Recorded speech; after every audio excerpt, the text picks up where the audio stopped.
Hello, I am back, and today I wanted to talk about my financial regrets. As far as I'm concerned, there are two parts to creating financial security for yourself.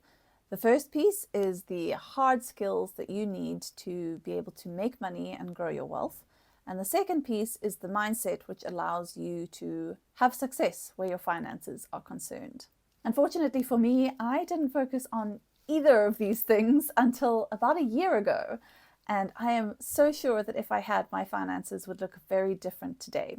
The good news is that it's never too late to change. I believe that more than ever now. And so in this video, I'm going to share some of my biggest regrets when it comes to my finances, in the hopes that you don't have to make the same mistakes that I did. Here we go.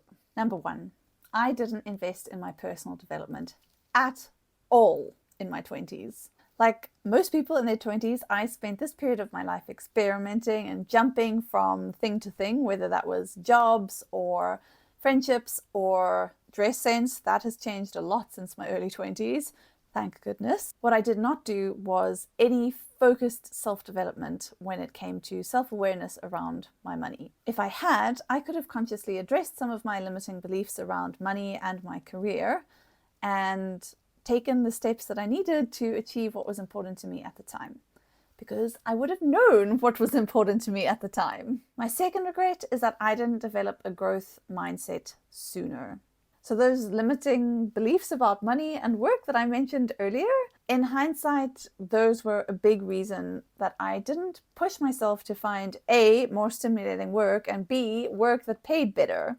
And this unfortunately had a kind of snowball effect, because I then had proof that I was not good with money and that I was not somebody who understood money or who ever would understand money. It's actually only recently, in the past year or so, like I mentioned, that I've managed to shake off some of these beliefs and really start to trust that I am someone that can learn and grow and change, which is essentially what a growth mindset is. So basically, it took me until I turned 34 to realize that I have way more control over my life, over my career, over my financial situation than I ever gave myself credit for. And as you might imagine, this has changed so much for me in terms of not only my financial situation, but also my emotional well-being. My stress levels are way down when it comes to money, and I have a lot more self-belief that I am going to be where I want to be, and also more confidence about where that place is. So in short, I really wish I had learned this one sooner, because my financial situation would 100% be much closer to where I want it to be if I had.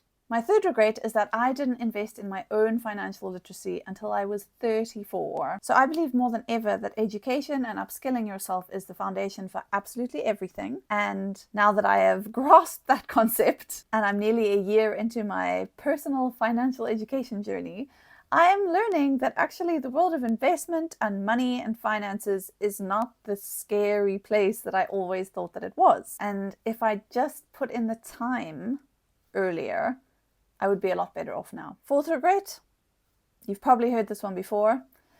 I didn't start investing sooner. I really wish that I had. I wish I had started proactively investing sooner. So because I wasn't very financially literate, I didn't feel very confident investing. Didn't feel very confident to learn about investing either. And instead, I basically lived by my granny's advice, which she gave me when I was about 6, which is take care of your pennies and the pounds will take care of themselves, which basically means save, save, save, which is not the worst scenario in the world. But what it means is that I oversaved and I didn't invest wisely, because in my mind, seeing a big number on my bank account statement equaled financial security, which, as it turns out, is not necessarily the case. So if I was to start again, I would prioritize savings up until I hit my savings goal, and then I would shift my focus and invest whatever I had set aside to invest, instead of saving endlessly. My fifth regret is also related to the previous one, and this is that I didn't learn the value of budgeting earlier in my life. This is because this would have helped a lot with my ability to prioritize investing versus saving and my overall sense of financial security. Basically, it was only in the past year or so that it really clicked for me that budgeting is not about being frugal or spending as little as possible.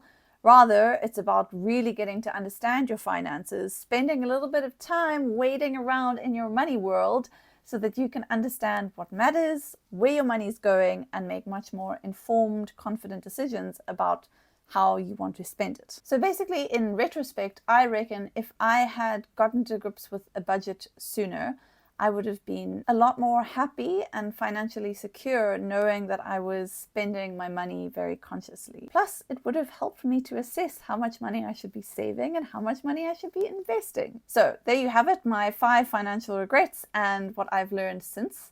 I hope that you found this video helpful, although, disclaimer, you will probably find your own mistakes to make, your own unique mistakes. But yeah, hopefully it won't be these exact ones. And on that note, I will see you next time.